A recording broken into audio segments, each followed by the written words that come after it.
Сәлеметсіздер ме? Сіздермен бірге математика пәні мұғалімі Натенова Мадина Тимуровна 9 А сыныбымен өткен арифметикалық және геометриялық прогрессиялар тақырыбындағы ашық сабағымды ұсынғалы отырмын. Ашық сабаққа дайындықты сынып бөлмесін реттеуден бастадым. Топқа бөлінулеріне байланысты түрлі түспен үстелдерді бөлдім. Ашық сабағымда қолданатын әдіс-тәсілдеріме қарай ресурстарымды, көрнекіліктерімді дайындай бастадым. Балықшы әдісіне қарай балықтар, топқа бөлу үшін түрлі түсті фигураларымды реттеп, функционалдық сауаттылық есептерін балықшы әдісіне керекті көрнекілігіме жабыстырып, және кері байланыс парақтарын дайындадым. Кері байланыс парақтарын тек білім алушыға емес, сонымен қатар қатысушы мұғалімдерге де дайындадым. Сабақтың соңындағы мұғалімдердің көңіл-күйін білгім келді. Бағалау парақтарын да ертерек дайындап қойдым, себебі ашық сабағымда әртүрлі бағалау түрлері болды. Топтық бағалау, жеке бағалау. Сабақ соңында білім алушыларға жылдық сыйақы тарату. Баспармақ әдісімен бағалау, білім алушылар топқа бөлу үшін түрлі түсті фигураларды қолдану және топпен бағалау үшін өзіміздің төл теңгемізді қолдану. Ашық сабағымның әдемі өтуіне маған көп көмектесті. Оқушылардың білім алуға деген қызығушылығын арттырды. Ашық сабағым жоғары деңгейде өтті. Бастысы білім алушыларыма ашық сабағым өте қатты ұнады. Сіздерге ашық сабақтың видеосын ұсынғалы отырмын. Бірге тамашалайық. Қалдарыңыз қалай? Сенбі, жексенбі қалай демалдық? Отырыңыз. Бүгін сабақта кім жоқ? Сыныппен сәлемдесіп, оқушылардың көңіл-күйін сұрап, сыныпты түгелдеп алдым. Олай болса, бүгінгі ашық сабағымызды бастаймыз. Білім алушыларды жаттық шеңберіне жағымды психологиялық ахуал қалыптастыру үшін және топқа бөлу үшін шақырдым. Сынып болып ұранымызды айтып, көңіл-күйімізді көтеріп, ашық сабағымызды бастауға көштік. Әр топ өзі таңдаған фигураға сәйкес түстес орындыққа барып жайғасты. Әр топ ақылдаса отырып, өздерінің топ басшыларын бір ауыздан сайлады. Енді топтар жайғасайық, қарайық, топ мүшелерімен танысайық, кім түсті кімге. Сосын өзара ақылдасып, топтың ішіне топ басшысын сайлаймыз. Кәне, бірінші топ басшысы кім болады? Бір ауыздан. Шерхан ба? Шерхан топ басшысы. Екінші топ бір ауыздан. Бақыт. Үшінші топ бір ауыздан. Топ басшысы кім болады? Альбина. Альбина. Олай болса Шерхан, Бақыт, Альбина шендеріңіз құтты болсын. Сіздер бүгін менің оң қолыңызда. Бүгін сабақта осы менің оң қолдарым және 9 А сыныбым маған әдемілеп көмектеседі. Көңілді, әдемі, ашық сабақ өтеміз деп ойлаймын. Видеоны қарап алайық.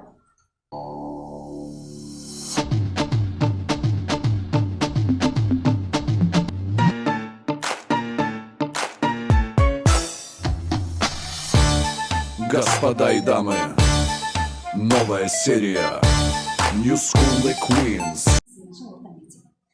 Жарайсыздар. Енді үй тапсырмасын тексереміз. Үй тапсырмасын тексермес бұрын мен сіздерге айтып өтейін. Бүгін біз арифметикалық және геометриялық прогрессиялар тақырыбын өтеміз. Сабағымыздың мақсаты арифметикалық прогрессияның n-ші мүшесін, алғашқы n мүшесінің қосындысының формуласын, сипаттамалық қасиетін білу және қолдану. Енді сіздер бүгін не істейсіздер? Арифметикалық прогрессияның n-ші мүшесін және алғашқы n мүшесінің қосындысының формуласын білесіздер, есептер шығарғанда қолданасыздар. Осы мақсатқа сабақтың соңында жетуіміз керек. Енді үй тапсырмасын тексеру. Бірінші, үй тапсырмасын тексермес бұрын мен сіздерді мына нәрсемен таныстырып өтейін. Біз отбасы банкіне бүгін депозитке салымдар жинаймыз. Сіздер маған есеп шығарасыздар, мен сіздерге салым салу үшін 10 мың, 20 мың, 30 мың, 40 мың теңгенің көлемінде. Үй тапсырмасы өзіңді тексер әдісі арқылы жүзеге асты.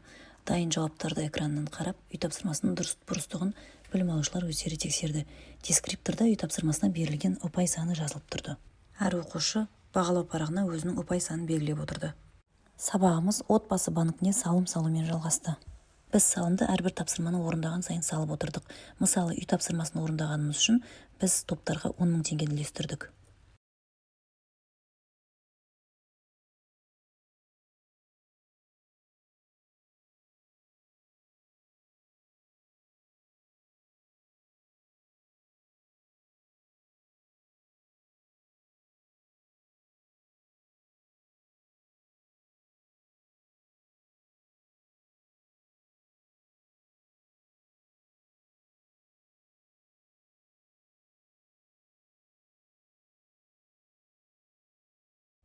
Үй тапсырмасын толық орындаған топтарға 10 мың теңге салым берілді.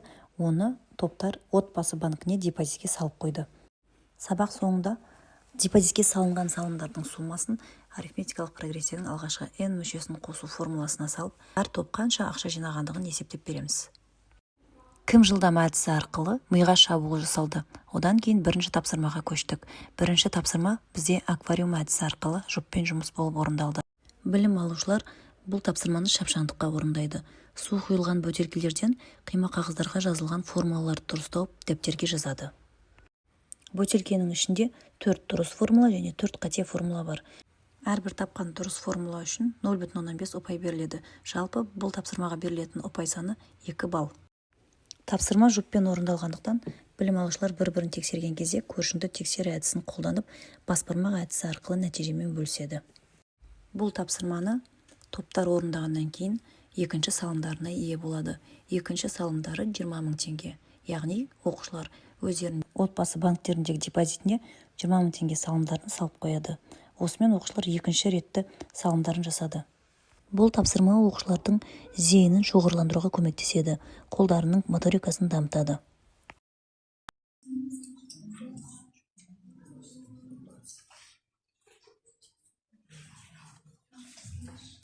Формулаларды дұрыс тауып дәптерге жазады. Әрбір дұрыс табылған формулаға 0,5 ұпай беріледі. Жалпы ұпай саны 2 ұпай болу керек. Кім 4 формуланы дұрыс табады, 2 ұпайға иеленеді. Және сол 2 ұпайды бағалау парағына 2 плюс қойып белгілейміз. Топ басшылар қадағалап отырыңыз. Тапсырма білім алушыларға өте қызықты болды. Жұппен жұмыс жасағанға өте ыңғайлы тапсырма деп есептегендіктен мен бұл әдісті ашық сабағыма қостым. Оқушылардың қастарына жақындап, түсінбеген тұстарын көмектесіп, мұғалім тарапынан барлық көмекті көрсетіп отырдым.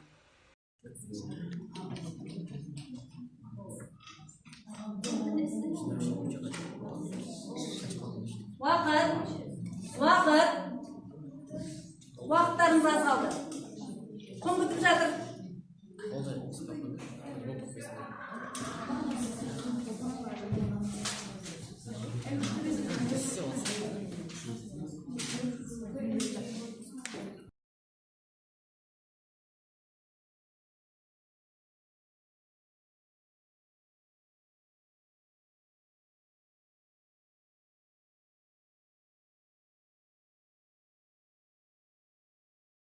Әр тапсырма соңында оқушылар тарапынан басбармақ әдісі арқылы кері байланыс беріліп отырды.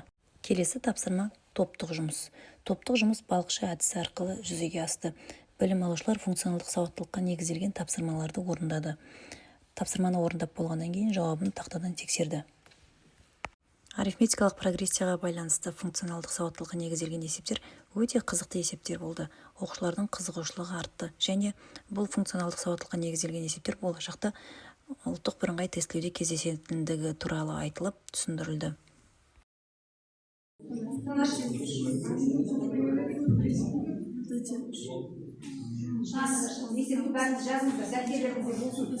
Бәріңіздің дәптеріңізде болсын.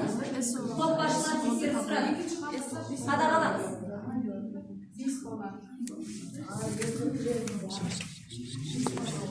Бұл есепке берілетін жалпы ұпай саны 3 балл. Бұл есепте біз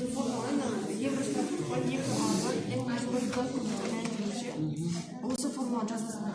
S10 тең 2А бар.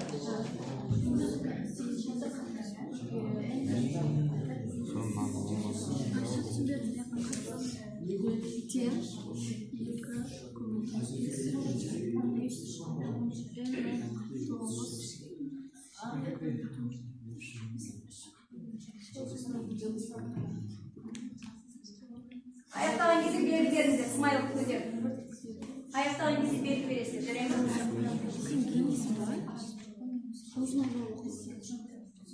Сұрақ бар ма? Түсінбей жатқан тұстарыңыз бар ма?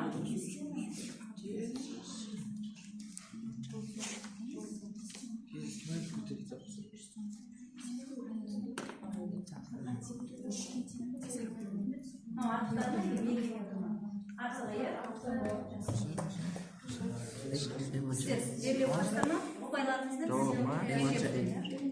үшінші топ ұпайларын белгілеп отыр ма?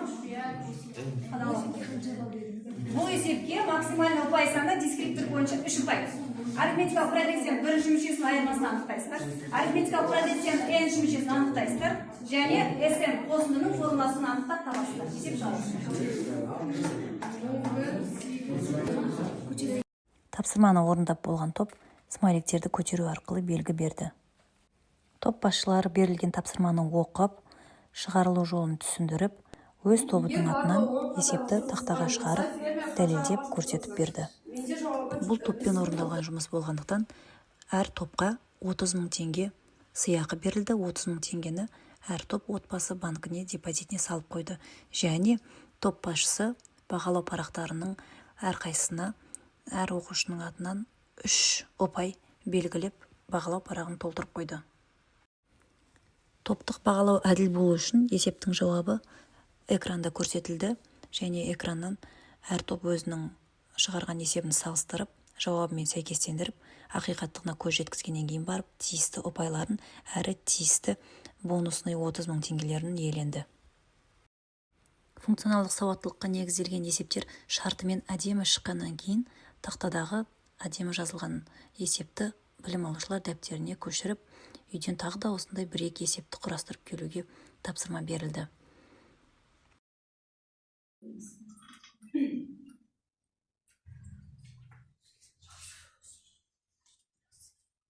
Болғаннан кейін болдым деген белгіні қойып, көрсетіп, ручканы шетке алып қоямыз. Мен қарап тұрып көрейін, кім болды, кім болған жоқ.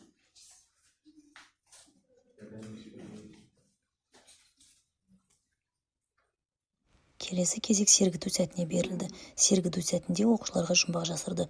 Ол жұмбақтың жауабы осы аудиторияда отырған оқушылар еді. Күледі, күлдіреді адамды, қашырады мазаңды. Шоппен олар дұрыс айтады Нұрғайша, Елнұр мен Нұрхан. Есімі сынып күнде ойлайды. Асанәлі әшім атамыздың есімінен қойған. Бізде Асанәлі екен. Дұрыс таптыңыздар. Келесі. Алтындай. Сағыз шайнап жүреді. Костюм жаубар киеді. Алгебра пәнінен сабақты жақсы біледі. Тұрып қойшы бақыт. Ол бізде бақыт екен. Асанәлі тұршы. Асанәлі.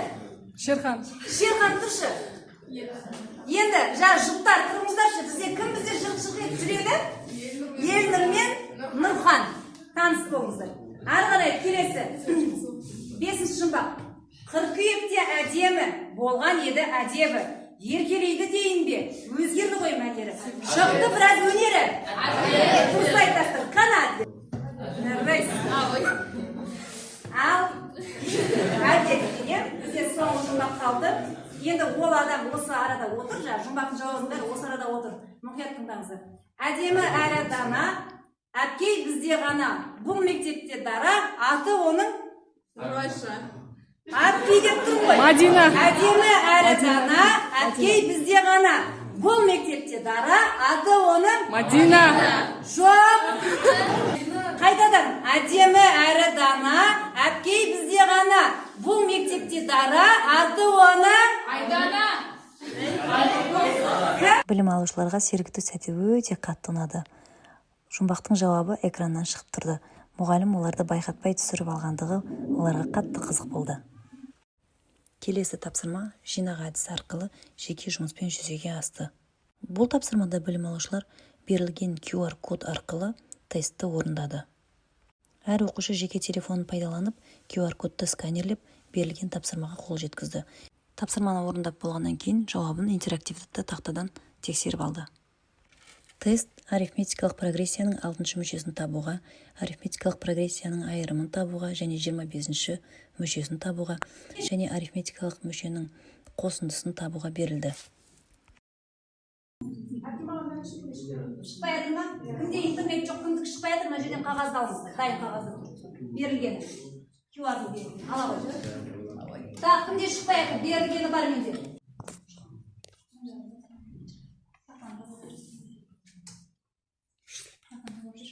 Білім алушылар тестті орындап болғаннан кейін әдеттегідей смайликті көтеріп мұғалімге белгі берді.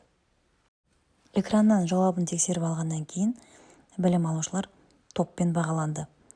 Топ басшысы экраннан топ мүшелерінің барлығының тестті дұрыс орындағанын тексеріп алды. Бұл топтық жұмыстан түскен ақша бізде 40 000 теңге суманы құрады. Оқушылар 40 000 теңгені кассаларына салып қойды. Келесі тапсырма оқулықпен жұмыс болды. Білім алушылар оқулықтағы 14-6 және номер 14-7 тапсырманы орындады. Дескриптор бойынша оқушылар арифметикалық прогрессияның 23 нүктесін анықтайды, қосындының формуласын анықтайды, айырманы анықтайды.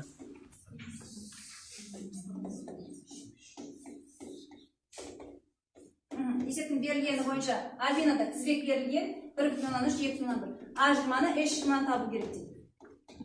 Я дұрыс, бізге D белгісіз екен, Альбина D-ны тауып алып жатыр. А2-ден А1-ді азайту арқылы айырманы тапты.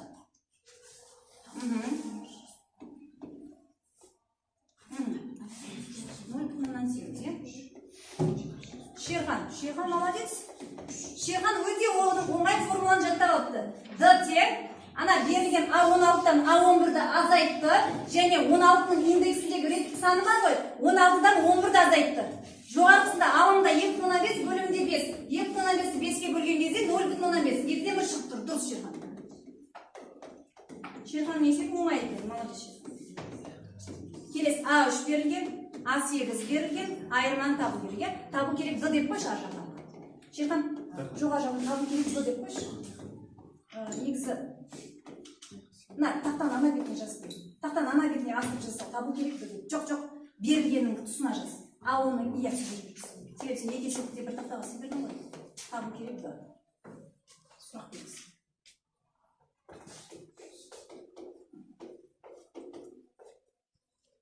Ал Альбина S20-ны тапты, 16,5. А20-ны тапты, тексерейік. А20 16 дұрыс. Сосын S20-ны тапты, дұрыс.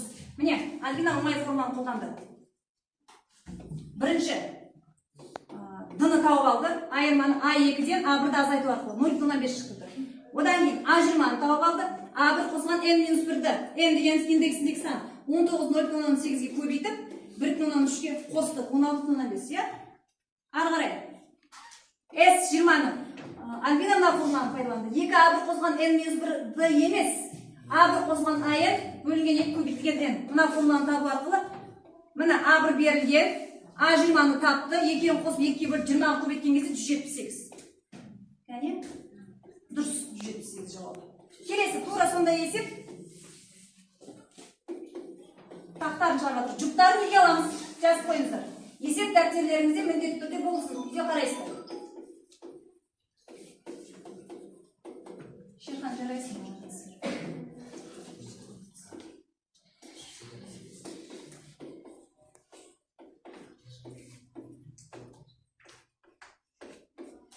Минус 197 дұрыс.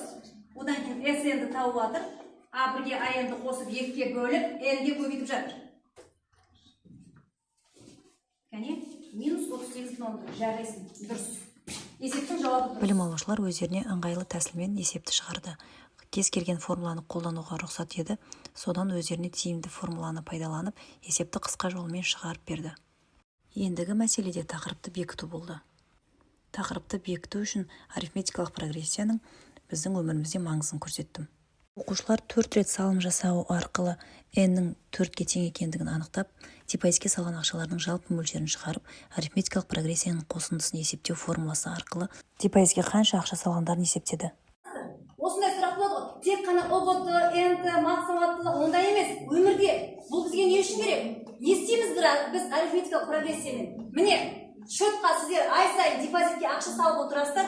Сол кезде оның арасындағы айырымы ол не ол? Ол дұға дем. Және SN жалпы қанша ақша салдыңыздар? Оны білу үшін біз SN-нің формасын пайдаланып келеміз.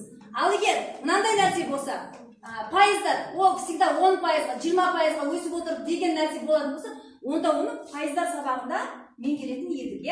6-шы сыныпта, 5-шы, 7-шы сыныпта пайыздар тақырып бар ғой, онда ол бізде уже бөлек тақырып болып кетеді. Түсінікті ғой, математика деген өмірде өте керек сабақ негізінде.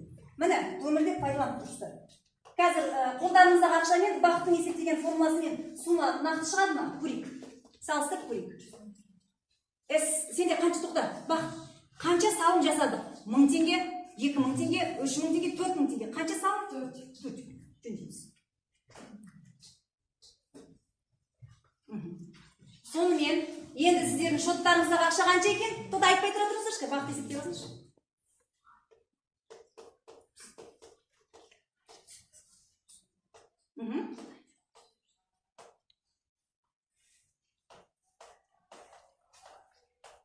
Арифметикалық прогрессияның алғашқы n мүшелерінің қосындысының формуласын салған кезде біздің салым депозиттің мөлшері 100 000 теңге шықты. Және білім алушылар отбасы банкіне 100 000 теңге салған үшін отбасы банкінен жылдық сыйақы алды. Жылдық сыйақы есебінде мына тұрған ұсынылған шоколадтар оқушыларға берілді. Сабақты бұлай байланыстырған себебім оқушылардың функционалдық сауаттылықтары, қаржылық сауаттылықтары артты және тақырыпқа деген қызығушылықтар оянды. Математиканы тек сабақта емес, өмірде де қолдану керек екендігін түсінді.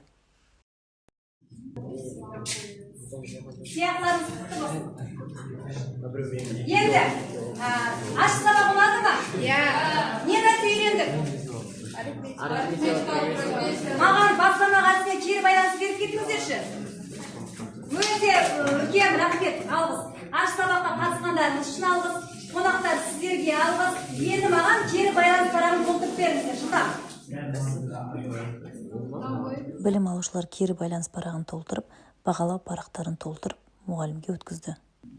Кері байланыс парағын таратып, маған жеге беріңіздер. Міне, мына жерде не істедіңіздер? Ара сияқты еңбек еттім, білім алуға ұмтылдым. Мен тырыстым, бірақ қолымнан келмеді. Есептерді жаңақ секілді шағып тастадым. Болмаса, өз нұсқаңызды жазасыз. Және бағалау парағында сіздерде тұр. Бүгінгі сабақта түйгенім маған қиын болды. Білім алушылар кері байланыс айтуға өздері сұранды. Ашық сабақтың ұнағандығын айтып, жақсы тілектермен бөлісті.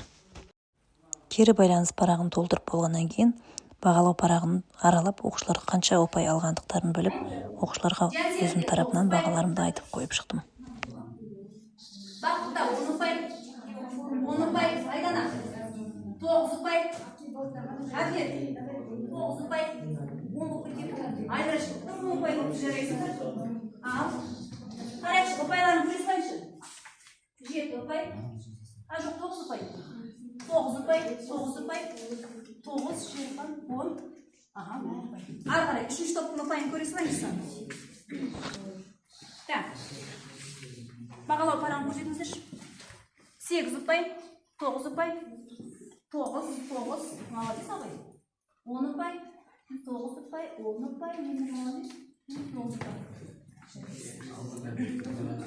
Менің бағалауым, мен бүгін Альбинаға да 10 ұпай. Шерхан 10 ұпай, Меғаша Бұлдан Нұрхан өте көп жауап берді, 10 ұпай. Сосын Бақыт Жәлдік бергенің үшін 10 ұпай. Сосын қалғандарыңызға 9 және 8 ұпайларыңызды араластырып көп берді. Жарай ма? Ашық сабағым сәтті өтті, мақсатыма жеттім, әдіс-тәсілдерді тиімді пайдаландым, кері байланысты мұғалімдер тарапынан естіп, ұсыныстарын қабылдап, келесі жолы бұдан да жақсы ашық сабақтар көрсетемін деп уәде бердім.